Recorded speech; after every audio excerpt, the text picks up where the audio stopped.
Amateur Traveler, episode 884. Today, Amateur Traveler talks about hiking and heather, pubs and puffins, Crystal and the Copper Coast, as we go to Southeastern Ireland. This is Chris Christensen from Amateur Traveler. Let's talk about a road trip in Southeastern Ireland. I'd like to welcome to the show Amber Hagerty from ambereverywhere.com, who's come to talk to us about Eastern Ireland. Amber, welcome to the show. Thank you so much for having me on, Chris. I'm so excited to be here. Good. Me too. And we talk about Eastern Ireland. What is your connection with Ireland? So I moved to Ireland during the pandemic. I lived in Wicklow for about a year, and then I moved to Cork City. And then I was there for about 2 years. So I spent, about 3 years living in Ireland. And I had visited before. My partner's father is Irish, and it was just something that we kind of decided to do during the pandemic and were lucky enough to be able to do. And I had a wonderful experience there. So my time in Eastern Ireland, that kind of area between Dublin and Cork is one of my favorites. So I'm really excited to get to tell people about it and kind of share some of my favorite spots. Excellent. And why should someone go to Eastern Ireland? So Eastern Ireland, when I think about it, I picture this off the beaten track. I hear a lot of people who want to experience Ireland away from the tourist crowds. And not that I won't mention places where tourists go, but that region, when I'm talking for this episode about Eastern Ireland, I'm picturing Dublin to Cork, just around the coast on the eastern part of the island. It's a really adventurous, really local feeling place. And there's just a ton of exploring that you can do. You can get into the Wicklow Mountains. There's coastline. I'll talk about the Salty Islands, which are these incredible islands off the coast of County Wexford, where you can see puffins and all these seabirds. And so it has just this kind of magical quality to it. And it's a part of Ireland that I don't think many people think of when they think of Ireland. And so you get this kind of richness that I just love. And on top of that, you have all of these incredible hikes that you can do. I know there also are wonderful hikes in the West, especially in Kerry, but the Eastern hikes in Wicklow are so beautiful. And they're one of my favorite things in Ireland. They do is these wooden plank hikes. And so my favorite hike has those wooden planks. So it's super easy to follow. You don't have to worry about the fog. Well, you're getting a little ahead of us. Yeah, I'm getting ahead of myself. We'll get there. But yeah, so I think it's just a region of Ireland that really can offer a sense of wildness and adventure that is harder to feel just when you're seeing a lot of tourist buses. Cool. Okay. Well, where are we going to start? So I think we should start in Dublin. It's the easiest airport to fly into for most people and usually the cheapest. And I won't dwell on Dublin, but I do have a couple of spots that I think you should check out while you're there. Not that you don't think we should go to Dublin, but just that we've covered Dublin before on the show. You've covered Dublin before, and as someone who has lived in Cork, my duty to tell you that it is not the best city in Ireland. I say that a little bit tongue-in-cheek. All right. But there's a little bit of a rivalry there. So Dublin has some wonderful spots, and the place I would absolutely send you to if you drink alcohol is Bar 1661, and they have the best Irish coffee in the country. It's this really cool little bar, a little bit outside of Temple Bar, which is a region in Dublin. Sure. A fairly touristy region, we'd have to say. It is. So you walk about 10 minutes from there.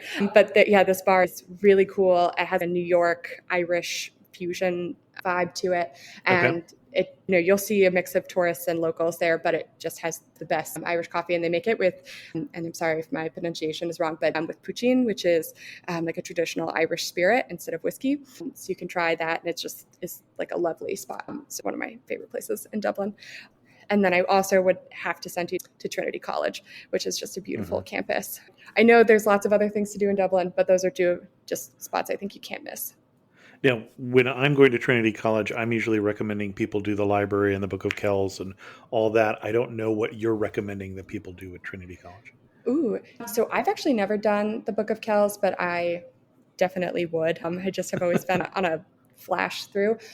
But yeah, I would say just walking the campus is really beautiful. And then if you can see the Book of Kells, I know we're recording this in 2023 and they're doing some renovations. We're actually recording this in 2024. We are. It is but it's the 3 days third in. day. For those of us who are still writing 1998 on our checks, we will forgive you for saying it's 2023. It is 2024. So they're doing some renovations now or soon, just depending on when you're planning your trip. Just double check and make sure they're open if it's sometime close to when we're recording. But you should be able to still walk around the campus. I think they're just doing renovations on the area where the books are. Okay. Anything else we want to do in Dublin before we hit the road? I would send you to my favorite ice cream spot, which is Murphy's on Wicklow Street in Temple Bar. This is my favorite Irish creamery, and they have really delicious flavor. They have an Irish gin flavor. They also have brown bread, which is a traditional Irish bread, and they fry up the pieces. A wonderfully delicious traditional Irish bread. And if you're like, I don't know if I want to try the bread, try the ice cream of the bread. So, well, you definitely ought to try the bread anyway, but as often as possible. Okay, I thought this was the one. This is the one that started in Dingle. So I love their sea salt and caramel ice cream as well. I am a butterscotch girly, but they have a lot of great flavors. Fair enough. But yeah, they're so nice. They're worth a stop, and it's a little bit expensive, but I think it's really worth it. And I'm pretty sure they use all Irish ingredients or heavily Irish ingredients. So it's a really local charm. And they started in Dingle, which is also a wonderful place to go, but outside of the scope of our episode. We've got another episode to talk about Dingle. Love the place, but that's not what we're doing today. Exactly. Excellent. Anything else in Dublin? There's lots, but I think I'm going to cut it off there. Okay. And then are we going to rent a car or get around by public transportation on your itinerary? Thank you so much for asking. This is a car itinerary. This is a road trip. Oh. So this part of Ireland, I would venture to say, would be almost impossible without a car. So you'll definitely need to rent one. As somebody who has rented a lot of cars in Ireland, and I know you know this, but if you're planning to use your credit card's insurance. Forget it. Yeah, Ireland, you can ask your credit card if they cover Ireland, and then they can provide a letter. And you have to ask for it ahead of time, but you can present that letter to the car rental company to use your credit card's insurance. It's a hassle. I didn't even know that was an option. That's interesting. Yeah. It's a hassle because you have to get that. You have to get it on letterhead. It has to specifically say Ireland, but you can do it. But if you don't, you're going to have to pay for the collision damage waiver, and it's going to add a lot of money to your rental. But anyway, you're going to need to drive on the left. You're going to need to drive on the left. Yep. And you might want to do your pit stop in Dublin if you're worried about driving, so that you're not tired when you do it. Yeah. Yep. Okay.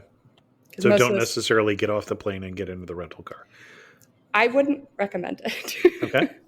It's a rough go of it because those transatlantic flights are usually red eyes. I've done it before, but I don't recommend it for everyone. You should only do it if you really know you can sleep on a flight. Yep. And otherwise, there's lots of great places to stay in Dublin. Just do a night. But yeah, so definitely rent a car. And I would recommend personally against renting a really large car. Just because you'll be on a lot of this itinerary is going to take you on small roads, and it's just going to be twice as stressful if you have this massive car. I find that for Europe in general is an upgrade is really a downgrade. The bigger the car, the harder it will be to get around and park and everything else. Yeah, I have never respected a group of drivers more than the people navigating those Irish roads where they'll wait for each other, and it's a very collaborative process driving in Ireland. Okay. Rent a car, and then you'll head south of Dublin. The first place I want to take you is to Bray. So Bray is this coastal city. So it'll feel like a suburb of Dublin because it's just south of the city and it's connected by a train. It is in County Wicklow. And so Bray, along with Greystones, are these two coastal cities, towns that run along the Irish Sea. And they are connected both by a train line and a cliff walk. So you can hang out in Bray. Bray has a really cute main town, and it also has this historic McDonald's, if that's your thing, if you want to check out a historic McDonald's. It's in the city. It's in like an old, I think it's a town council building or something. But anyway, there's a historic McDonald's. But then that's a quick stop. Most of Bray is along the seaside. So they have this big promenade, and you can walk along, and you'll see people swimming throughout the year, really. And then they have all of these restaurants that overlook the sea. So it's just this really fun, young, energetic town. Check that out. Did you have a favorite of the restaurants there along the promenade? Absolutely.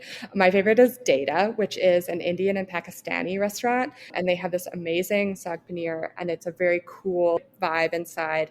And you can also get it to go if you want to take it back to your hotel or something. But they're honestly one of my favorite restaurants in Ireland. It's just a fabulous little spot right on the coast in Bray. Okay. And then one thing you could do is do the cliff walk to Greystones.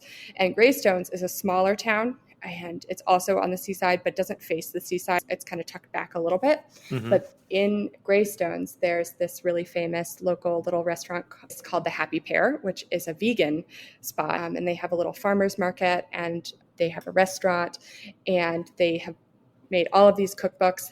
They're really famous throughout Ireland, and you can find Happy Pear pestos and pre-made foods and things in grocery stores throughout the country. They have a nationwide reach, but it's just a really cute little spot in the main town. The two men who run it are brothers, and they're known to go swimming in the beach, and you might see them around. And there's a little cameo of them in the Netflix show, Somebody Feeds Phil, and he has an episode, he kind of features them. So if you want to do a little more prep, you can watch that episode. Okay.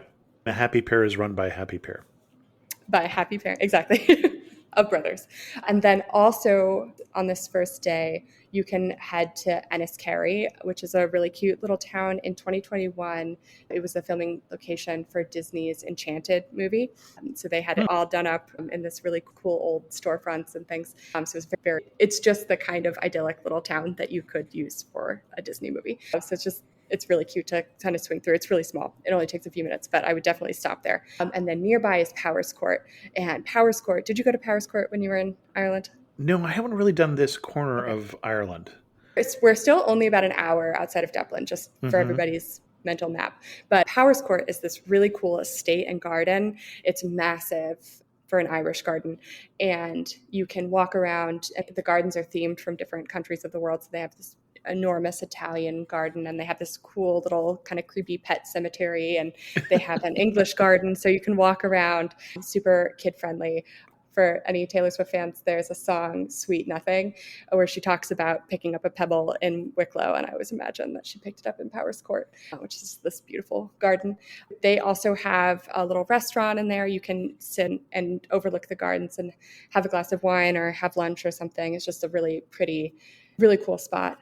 And then the last thing just in that area is the Kilrettery House, which is a really local little spot. On Saturday mornings, they have a farmer's market in there usually. And they also have, for kids, they have a little challenge course. So if you're traveling with little ones, it's probably for kids around 10. And in the Kilrettery House, they have a garden that you can walk around. They have a really cute restaurant that has fresh green juices and salads and really tasty sandwiches. And it's just this estate that has this beautiful garden that you can walk around. So That's your first day in Wicklow. So for your second day, I wanted to have you go around Glendalough, which is one of my favorite spots in all of Ireland. So Glendalough is a lake, a glacial lake in the Wicklow Mountains. I always think of it as a kind of mystical or a little bit fantastical, this lake, because it has all of this lore surrounding it. Okay. But it's a beautiful lake where there's St. Kevin, who founded the monastery, which is nearby, which you should also definitely visit, is said to have lived in a cave up above the lake and have pushed women to their death when they came up to try to talk to him. So there's this kind of eeriness to it that I think is, anyway, if you go, you'll know what I mean. But it's just very cool and has a little bit of intrigue that I don't think you necessarily see in other places in Ireland. And so in Glendalough, and you can just go and visit the lake and walk around. There will be tour buses, but because you'll have a car, you can stay longer and do the hike around the lake on the Spink Trail. And that hike takes about 4 hours. And it has these just unbelievable views out over the lake and up the Wicklow Mountains, and you can be up above them. If the heather is in bloom, you can see heather off on the wooded side. So it's just this really beautiful spot in Wicklow. And it is a kind of strenuous hike, so definitely. I was going to say, we're going to have to be climbing the mountains here to have the view. Yep, okay. Yep. It's a strenuous up. I like to do the hike clockwise because I like to do all of the hardest up first, but that's a personal choice. But yeah, it's just this incredible view. So you'll definitely need some snacks and some water. It's a big one, but totally worth the effort. And then after that, if you're tired or you just want lunch, there's a really cute pub that's just about 10 minutes down the road called the Wicklow Heather. You can also stay there if you wanted to. It's a pub and an inn, but they have pretty good food. They have some different options for people with dietary restrictions. It's just a cute space in the old style with the dark wood and things. Konnichiwa, I'm Yuki, a tour leader with Explore. Who knew that hidden among Tokyo's towering skyscrapers was a peaceful tea house surrounded by ancient trees and serene ponds? Actually, I knew. It was my mother's secret sanctuary. Not everyone knows about Tokyo's Hamarikyu Gardens. Arigatou gozaimasu. But you will if you explore. Search exploreworldwide.com and don't just travel, explore. If you have some more time and you want to see another garden, there's a really interesting one called Victor's Way, and this was definitely off the tourist track. And it is started by this man, Victor, and he commissioned these giant granite statues, and they all have a sort of social commentary. And my favorite one is this snake throne that overlooks the mountains that you can sit in. It's like the perfect Instagram spot. But that's this cool garden, and that's maybe 10 minutes from the Wicklow Heather. So if you have some extra time and you want to check out another garden, you could do that. There's also this really interesting little, or not that little, but there's a really cool kind of shop. I kind of think of it as Ireland's Whole Foods, which maybe hopefully it doesn't bother anybody that I said that, but it's called Avoca. And they have Avocas throughout the country, but my favorite one is in Kilmachannig. And again, I'm really sorry if I'm mispronouncing that, but they have a couple of restaurants. They have the Fern House Cafe, which has just this beautiful fern-covered dining room. It's not super pricey. It's just a really beautiful place to sit and have lunch. So you could, it's backtracking a little bit, but you could go back up there. Or if you want to do some more hiking, another really local spot is Trooperstown, which is this kind of gentler mountain. So this would be way more appropriate if you wanted just a gentle walk. The only thing is that the trails in Trooperstown are not marked. So if you decide to do that, just make sure you pin on your phone where you parked your car. And I would park definitely in an actual parking lot. And that way, if you ran into somebody, if you got lost, you could ask them and they could help you get back.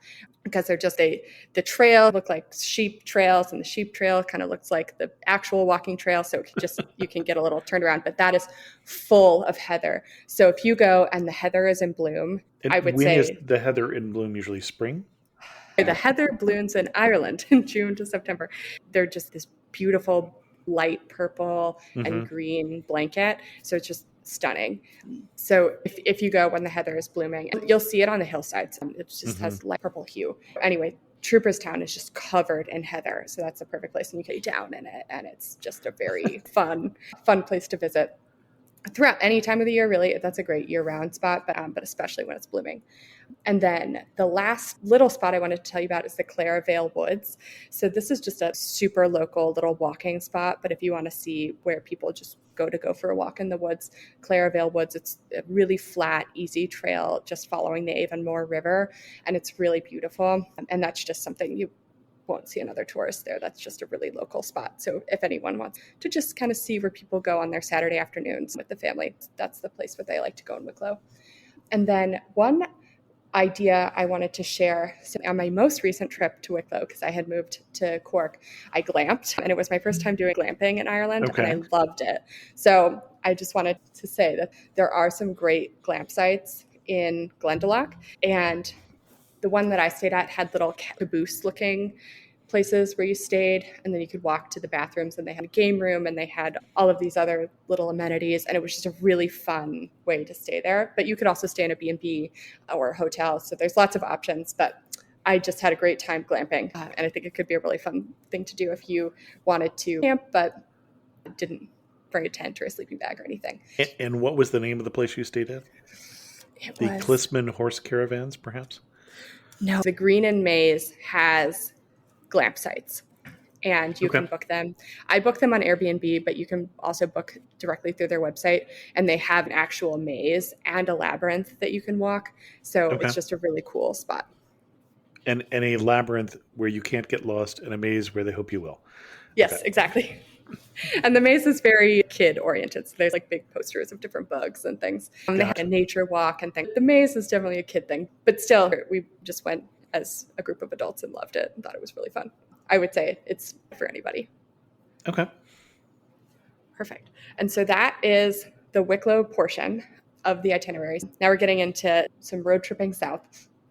And there are some spots. Basically, you're road tripping down to Wexford. And some stops that you can make would be in Wicklow Town. So Wicklow Town is south. It's pretty far south in Wicklow. And they have a jail there that you can visit. And it's actually was started construction in 1702, so it goes back really far, and it has all of these ties to Irish history. And you can walk around, and if you've ever been to the other jails in Ireland, they have the statues of people, and so it's really very realistic, I think. And it's very interesting to see, and it was definitely memorable. And they have a little cafe, and you can sit outside and have breakfast if you want. So the jail is there, and then they have a little seaside harbor. And in the harbor that you can visit, they have a fish shop, and it's just a very small, it would only take a few minutes to walk around, but you can see where people in Wicklow visit and where they buy their fish. And the fish place has a restaurant, you can eat there. And then there's a little lookout point just maybe a few minutes walk from the harbor that has the ruins of an old castle, and you can climb up there and look around. So it's a quick stop on your road trip, but definitely if you wanted to visit an Irish jail, skipped, I hope I'm not mispronouncing this, but Kilmena, the big famous jail in Dublin. Yep. If you missed that and you wanted to do a jail, you could do the Wicklow jail. And then you can head a little bit further south. One of my favorite little spots to eat is in this town, Arklow. It's called Loco Grocer, and they have just great brunch. They're the kind of place that doesn't have the most predictable hours. So definitely look about when your ETA would be, because they're closed certain days of the week and things. But if they're open, they're a great place to grab food. And they have a lot of gluten-free, vegetarian, vegan options. They're just a great spot to stop on your way down. And I'm going to guess that, Amber, that you are gluten-free or vegetarian or something, or you just... I am vegetarian. Okay. Yeah. Yep. And I have often traveled in Ireland with people who are gluten-free. So very tough. Got it. That would be a great stop in Arklow. There's also a beach in the south of County Wicklow called Bay, which is this fabulous little local beach. And if you park in Bay and then the tide is out a little bit, you can go around you'll know what I mean when you get there, but there's this place where the rock juts out into the ocean. And if the tide's low enough, you can walk around it. And there's a secret second beach there, which is the most beautiful part of the whole area. And so you can sit there, and if it's a really warm day, you can swim in the ocean, or otherwise you can just look at it. But if you visit in October, I wouldn't necessarily recommend that stop. It might be too chilly. But yeah, in the middle of the summer, it's just a really beautiful spot. When would you recommend coming? We've talked about when the heather's in bloom, for instance, but is there any particular time of year you think would be the optimal for this itinerary? So I would definitely recommend this itinerary April to July. And the reason is a lot related to one of the later parts of the itinerary in the Salty Islands, because that is puffin season. Okay. So I would try to plan it around that if you can. And April to July, you'll have longer days and warmer weather, so it's just a little bit nicer. But my absolute favorite, if you have full freedom to plan your trip to Ireland, I would try to plan this trip in late May. And there's a week in Ireland called Leaving Certs Week, and it's this really stressful week for Irish teenagers because they're finishing up their final high school exams. And famously, the week before they take the exams, so the study week for that, is beautiful weather in Ireland to lightly torture them. So if you can figure out when Leaving Cert is, you might get to experience Leaving Cert weather, which is just the most beautiful weather of the year. And it's when all of the seniors in high school are studying. But late May is right before the tourist season really picks up, so you might get some deals on your car and your hotel. Irish weather is never predictable. May seems to, in my experience, be a decent month for weather. Anything could happen, but your chances might be a little bit better in May. And like I said, the prices might be a little bit lower. Okay. The other stops you can make on your way down, you can drive through, you would have to make a little bit of a detour, but you could drive through the Wicklow Gap, which is just a really beautiful road that goes right past Glendalough and through the Wicklow Mountains. It would be a detour, so you'd have to cut back to the coast, but it's really beautiful. And one other stop that you can make on your way down is in Wexford City. And you could also stay in Wexford City for this itinerary if you found a spot. But in Wexford City is the National Opera House. So if you wanted to see Irish live performance, you might be able to catch something there. Personally, I wouldn't spend a ton of time there, but you could make that stop. You could also, if you found a nice place to stay there, you could stay there. Or other ways, you'll want to make your way down to Kilmore Quay. And that's where you'd want to be the night before because of the next day in the itinerary. And if you like opera, I would say you might also consider the Wexford Opera Festival. Ooh, I didn't know about that. I'm not a big opera fan, but just FYI. Ooh, yeah, definitely. And so the fourth day of this itinerary is one of the things I'm the most excited about, which is visiting the Salty Islands. So for many years, I had dreamed about seeing puffins. I had been to Iceland twice, actually, and didn't get to see them because of where we ended up going. And I knew that they were in Ireland. I had tried to see them at the Cliffs of Moher. So it's a little bit of a personal saga to try to see the puffins. So we went in April and got to see them last year. So the Salty Islands are these really cool islands off the East Coast, and they're totally worth seeing if you have any interest in birds at all. So these islands are privately owned by this man who, when he was a child, his name was Michael, and he decided when he was young that he wanted to be the prince of the Salty Islands. And so that was his dream, and then he did it. So you can go, there's a Salty ferry that runs, I think, twice a day during the high season. And they don't run year round. So that's why I was saying you want to definitely plan this itinerary to see when they're open. But they'll run those ferries, I think, twice a day.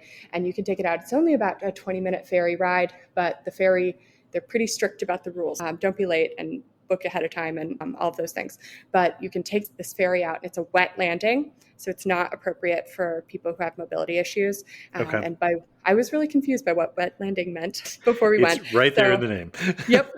Just think ankle deep water. It wasn't scary, but it was a little bit adventurous. And so you get off and it's this mostly uninhabited island and you can walk all around it. And they have, I think, over 200 species of seabirds, including puffins, and there's just these incredible cliffs with these puffins are really goofy looking birds up close. They're really cool. And if you sit really still, they might waddle up towards you, and you'll see people with really serious photography equipment, like multi-foot long lenses. It's just a really cool experience to get to see all those birds. And they also have gannets and razorbills, and it's the most fascinating seabird life that I've ever seen.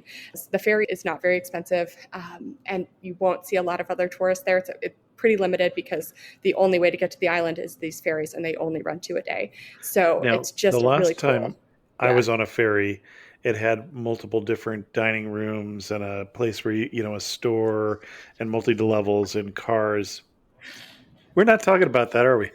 Nope. This is a little tiny boat, and I think it holds maybe 10 people, 12 people. So do I need to book in advance if I'm going to do this ferry? Definitely. I would definitely book in advance, and they're not very flexible, so you won't be able to change it. So once you know that's when you can go book it, but it's a plan around it kind of part of the itinerary. Well, that's why I asked when I saw a picture of the boat. I'm like, I had a very wrong mental model here. And also if anyone gets seasick, one of my favorite things, they're called PSI bands, and they're just little bracelets you can put on. And I swear they help. They don't work for everybody, but I get really seasick and they totally help me. So I never get on ferries without them, especially because the Irish seas can be kind of rough. Though the ferry ride's not that long, so you'll probably be okay. But it can be pretty choppy because it's not a big boat. Yeah, and they just put pressure points on your wrist. That's what the bands do, yeah. Exactly. I have not used them. I don't tend to be one who gets seasick, but I've had friends who swear by them as well. Oh, they are never not in my backpack. The best $10 I've ever spent. So the ferry goes out and you can see the islands, and it's a set amount of time. So I think you get maybe 3.5 hours on the islands. Bring your rain gear because there's no shelter. It's just you out there. So bring snacks, water, whatever. And then the ferry will take you back. And it's really a really cool experience. And to me, it felt just like one of the most special things I've done in Ireland and maybe in Europe. It was just a really cool experience to get to be one of a small handful of people wandering around this island it's actually a bird sanctuary. The government has several initiatives to keep the birds healthy, and it's a really cool thing that Ireland has. So I definitely recommend going if you can. And then when you get back to Kilmore Quay, one of my other favorite things to do in Ireland that is definitely not touristy is to do a sauna. So in Ireland, these saunas are popping up. And so they have mobile saunas that they put up by the ocean, and you can sit in the sauna and then run out into the ocean. And it's the Atlantic or the Irish Sea. It's cold. So you can sit, get really warm, and then run out into the ocean and go back in. And people in Ireland love to swim in the sea. So it's a really local thing. You'll probably get to talk to locals while you're doing it and be sauning together. So it's just a great way to get to know them. And if you have any passing interest in saunas, it's one of my favorite things to do. I never don't take my visitors to the sauna if they're up for it. So there's a sauna in Kilmorkey called the Salty Sauna. They have others throughout Ireland, but that just would make the most sense in this itinerary in terms of a place. And then you can spend the evening in Waterford City. So the most famous thing to do in Waterford is to see the House of Waterford Crystal. And it is so ornate. Did you do that when you were on your trip? Did you No, see I again, haven't been to this corner of Ireland. Okay. Yeah, they have just unbelievable things made out of crystal. These enormous statues are just very ornate.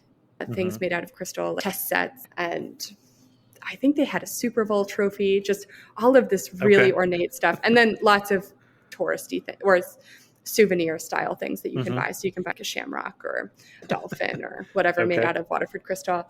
And then, of course, they sell glasses and things. It's a cool thing to do. And then they also have tours. I've never done it, but you could do a tour to see how they make the crystal, which I'm sure would have been very cool. But we were mostly just admiring the crystals when I went. But yeah, that would be one thing to do. And then Waterford City has some restaurants. You could stay in Waterford City. The whole area, there's lots of B&Bs in the outside if you wanted to do something more in the countryside. But that's kind of Waterford City. Any particular recommendations? You mentioned restaurants and B&Bs. In Waterford City, my only restaurant recommendation in Waterford City, they have actually a location in Tramore too. So you could go to either, but my favorite bakery in Ireland is the Seagull Bakery, and they make sourdough breads, and they have these just delicious sandwiches and breakfast pastries. So they just have two locations. So you could go either in Waterford City or in Tramore. Okay. So for day 5, I love this little seaside town called Tramore, and it's really small, but it has a really cool hilly town. So you can walk around, and the town kind of curves around, and then down on the seafront, there's this boardwalk that's would be really fun if you had kids with you. And then there's also just this big open beach. And when the tide comes in, it covers the beach up entirely. So if you go and it's all water, it's because the tide's in. But when the tide's out, there's this just big, giant, open, sandy beach. And so you can swim, you can play in the sand, you can walk around, there's tide pools. It's just very, very beautiful. But then in Tramore, so there's this 19th century Irish travel writer named Lafcadio Hearn, and he's actually related distantly to my partner, but he was an Irish travel writer, and he traveled all through the Caribbean and the US and wrote about traveling. And then he ended up moving to Japan and married a Japanese woman who was part of a samurai family and was one of the first Japanologists. As one does, sure. Yeah, as one does. And he was the first Japanologist after Japan started to open itself up to the West. And so he was one of the premier voices for translating Japanese culture to the West. And he spent his summers as a child in Tramore. And so there's a garden dedicated to him, the Lafcadio Hearn Japanese Garden. So there's just beautiful Japanese gardens in Tramore that you can walk around. And the coolest part of the story, you can edit this out if it's too long, but the coolest part of the story is that great-granddaughter of Lafcadio Hearn has been retracing his steps. So she's been going to all the places that he traveled when he was younger. And part of that, she went to Tramore to visit these gardens where her great-grandfather had lived and ended up falling in love with someone who was working at the gardens. And so now she lives in Tramore. So there's just this cool connection to this garden. But anyhow, there's the beautiful gardens and then the really cool bakery, Seagull Bakery. And there's a pizza shop right along the coast by the boardwalk. So it's just a really fun, small town. And locals in Ireland probably know about it, but it's not a touristy spot. So it's just a really cool place to walk around and experience the coastal Irish life, especially with a little bit of a small town flair. Cool. The other thing that you can do if you go to Tramore and you don't want to walk the gardens, or if it's cold or it's a little too chilly to be at the beach, is to do the Waterford Greenway. So there are two greenways that I love in Ireland, the other one's in Limerick. But in Waterford, they had this old train line, and they took the train line and they paved it to make this really long greenway so you can walk or cycle it, which is, again, if you wanted to do something active that's really has some really beautiful views. They have some aqueducts that go over parts of the landscape so you can get views from above. It's got otherwise this greenery, very Irish feeling. It's very overgrown, beautiful green tunnels that you can get. You could walk, or you can rent bikes at different points along the greenway, and then you can cycle part of it, cycle back to your car. So that would be a really cool way to get in a little bit of cycling and kind of see something that even not a lot of people in Ireland do. So that is a really cool stop. When you say walk it, it's 46 kilometers. So I see why you're recommending bikes if you wanted to do a good portion of it. Yep. Yeah. And it's pretty flat. So it's really nice for cycling. I've done it from a few different places. I don't think it super matters. I don't think it really matters where you start and end. I would just do whatever's convenient for wherever you are and your next stop. So I wouldn't say any one section is must do. I would just stop along it. So those are the two things you could do. You could also, if you wanted to, on your 5th day or on your 6th day, depending on what your interest level is and how active you want to be, there's a really beautiful hike in County Waterford called, I really hope I don't mispronounce this, but Cumshinan. It's this beautiful lake that's set up a hill. So you hike up a hill and there's this lake with these big rolling hills, and then it's surrounded by this giant rock wall of cliffs. You can walk up to the lake. That I would say anybody could do that. Anyone who does mild hiking probably easily manage that. There's also a hike that goes up and around the lake. And I want to say here that as somebody from Colorado, those are my credentials, hiking in Ireland can be really dangerous because of the fog. And so if the fog is in, do not do this hike. If it's not a really clear day, it's not worth it because it just does have some drops and it's really not safe in the fog. If it's really clear and you're a really experienced hiker, you can hike around it. And one time I was trying to do it and had to turn around because it did get foggy, but I got to see this really cool phenomenon called a Brocken specter. Do you know what that is? No. So it's this cool thing that can happen when you're above a cloud and the sun is behind you. It can create a rainbow around you, and it looks like your shadow is in the cloud and it has a rainbow halo. It's really cool. Apparently they're pretty rare. So I have some photos of it, but it was just this cool natural fog phenomenon that I got to see when I was there. But yeah, that hike is really beautiful, but just clear days only is my advice. But the lake, you shouldn't have any trouble. You could get to the lake even if it's a little bit foggy, but just don't attempt that hike up around. And I think on all trails it says it's moderate. Hiking in Ireland can just take some judgment, and I wouldn't do it if it's not crystal clear. Okay. And are there crystal clear days in Ireland? I mean, there's a reason it's very green. Yeah, there are. They're not super predictable. So I have tried to do that hike several times and had to turn around just because it was too foggy.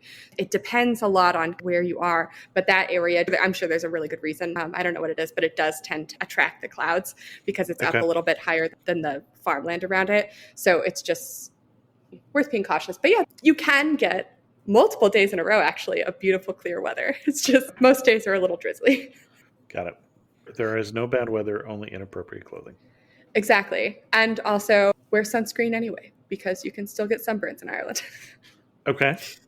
But yeah, so for your 6th day, there's this really cool area that is called the Copper Coast, and it's actually a UNESCO geopark. The other geopark you probably have heard of, which is the Cliffs of Moher and the Burren. But the Copper Coast is actually also a geopark. And UNESCO geoparks are basically areas that UNESCO decided have geologic and cultural significance. So this area was a really important mining area. And it is so beautiful and it's great for camping. So this whole itinerary, you could camp if you had camping equipment, but you could absolutely camp the whole time. I know not a lot of people travel with a tent and sleeping bags, but the Copper Coast is a place I really love to camp. So that's just an option that you could have in your mind. But there's also B&Bs and hotels throughout the area. But the Copper Coast has one of my other favorite beaches, which is Bunmahan. And then if you go to Bunmahan, which is this beautiful sandy beach that you can walk across, and in the dunes they have a walkway that walks up above it, and it's really popular for camping because there's public facilities for bathrooms and things behind the beach. But then if you go a little bit southwest of the beach, so keep following it southward, there is this incredible little hidden beach called, I'm really sorry if I'm mispronouncing this, but it's Tranambo. It's secluded, and you basically walk up across the cliff, and then there's stairs that go down to it, and it has this rock spire, and it's sandy, and it's just this incredible little secluded beach, and you can sit there. And the last time I was there, I just sat and meditated. The waves are coming in, and it's so beautiful, and there's not very many people there. It's really not a popular spot, it's not a touristy spot. It's just this incredible little gem in Ireland. And then the rest of the Copper Coast, you can drive along it. It's really pretty. There's also a town at the other end called Dungarvan. And Dungarvan, funny or not, has a really great churro spot. So if you like churros, I don't know how they ended up there. But I don't associate them with Ireland. Me either, but they're there and they're great. They have like a really great little caramel dipping sauce. But that Dungarvan would also be a good place to start the Greenway if you wanted to do that going back up. The Greenway ends there. So this day, like I said, you can mix and match, but that would be the Copper Coast Drive, and you're basically road tripping down to the Cork area, essentially to Cork with all those stops. And the churro spot is Curiosity. Curiosity. Appropriately whimsical.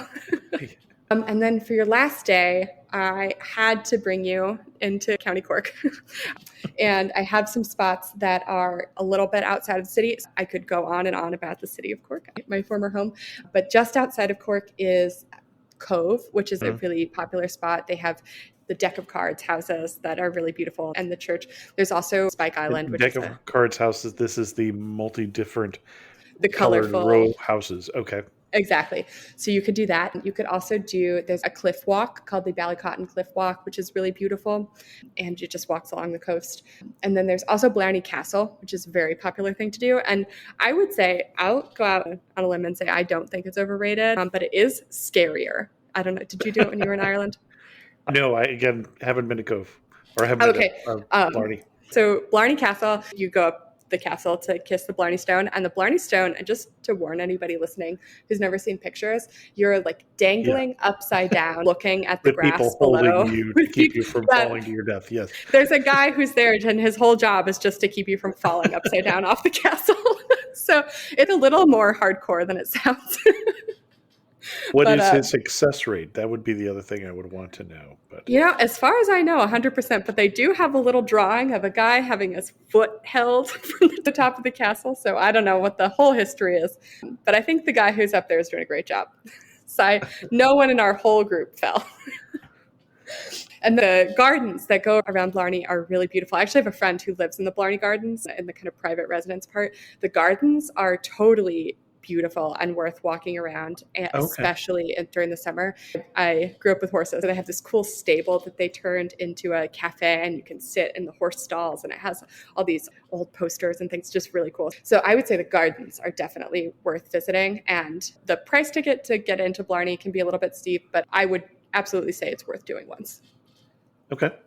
And then the last thing I would say is just to take you into Cork City, a couple little spots in Cork that I have to sneak in. It's like she thinks that I'm not going to allow this. In Cork, there's a fort called the Elizabeth Fort. It's free to enter, and it is one of my places I always take people when they visit. It's on the south side of the city, and you climb up, and there's this stone relic of the old fort, and it has this just incredible views of the River Lee and of Cork City. It's free to visit. There is a whole little museum that you can visit, but I would say you could go just for the view. So climb up there and look around. It's absolutely worth it. And there's also nearby that a really cool little pub called O'Show, and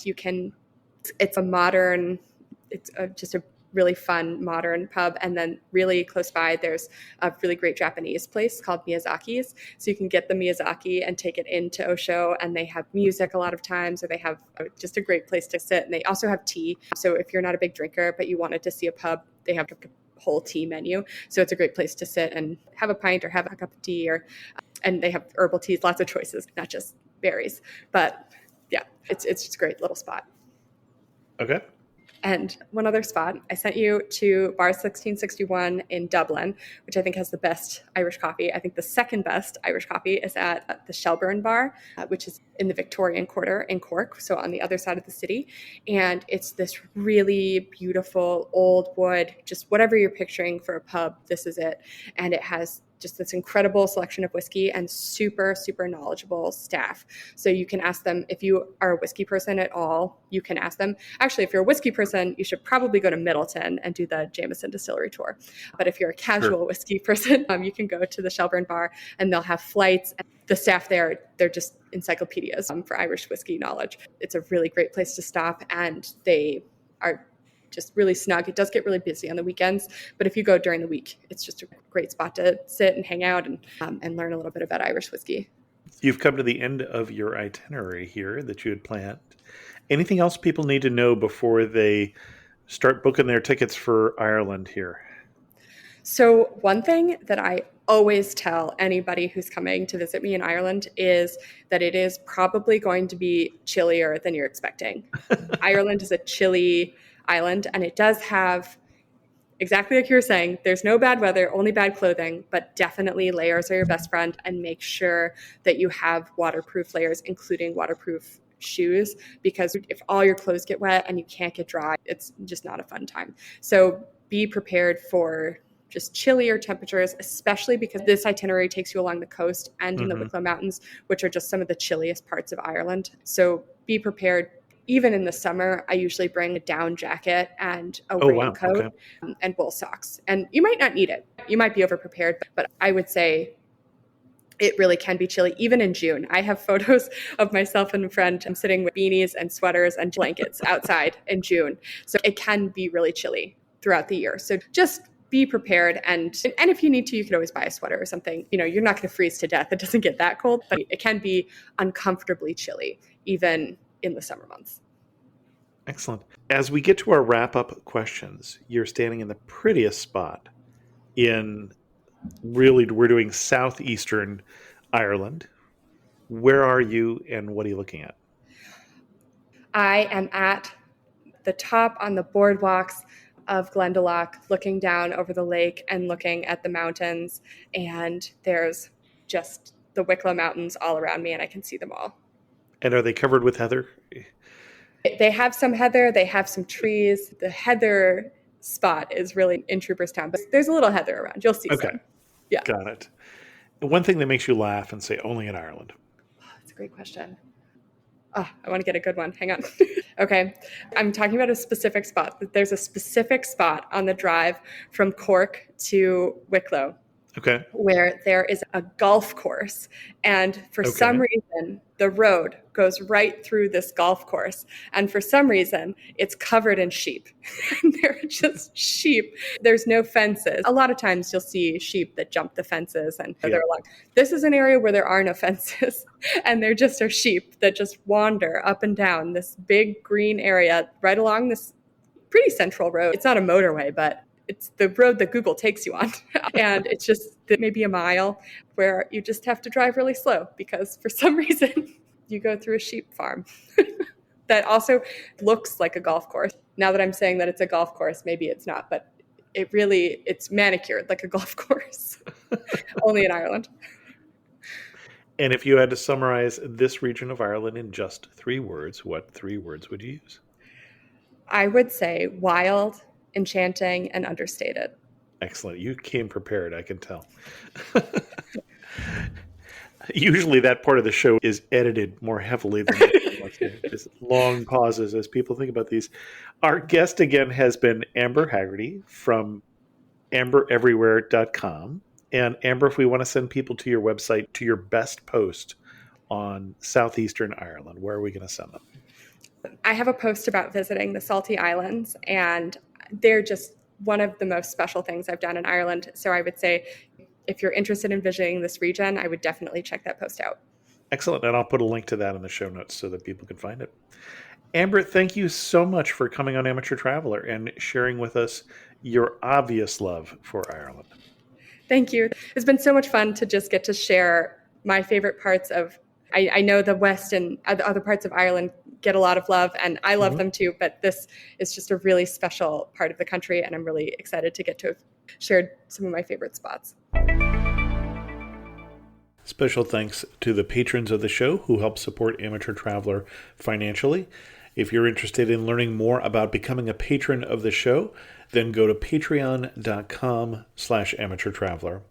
Also, a special thanks to all of those who reached out when I had announced on the show that the death of both of my parents here in January. Your thoughts and prayers meant a lot to me. Thanks so much. I heard recently from Ophelia, who said on the episode on Malta, like the simplicity and real people itineraries, I also create my own itineraries, and I love listening to your podcast. Thank you. And you are so welcome. I heard a while back from Jody, who said, thanks so much for your podcast. It's easily my favorite podcast, and I so appreciate the information on such a variety of destinations. I'm preparing for a trip this summer to New Brunswick, Prince Edward Island, and Nova Scotia, and would love to hear more about those areas from one of your experts. I see that you did a PEI episode in 2010. I'll give it a listen, but would love to learn more about New Brunswick, specifically the Bay of Fundy, and Nova Scotia, specifically Halifax and the Cabot Trail. Not sure if this area is on your radar for a future episode already, just wanted to mention it in the hopes that maybe it could be. Thanks for considering, Jody. And I mention that because when Jody talks about my experts, those of you who are listening, many of you are my experts, and so I'm always open to people pitching me episodes of the show from listeners, from other bloggers and podcasters, from travel writers and travel journalists. So let me know if you've got a great episode for me, whether it be New Brunswick, PEI, Nova Scotia, or something else. There are certainly places we either haven't covered recently or that we haven't covered at all. There's actually one or two places we've never covered, and you could help me solve that problem. With that, we're going to end this episode of Amateur Traveler. If you have any questions, send an email to host@amateurtraveler.com, or better yet, leave a comment on this episode at amateurtraveler.com. And thanks so much for listening.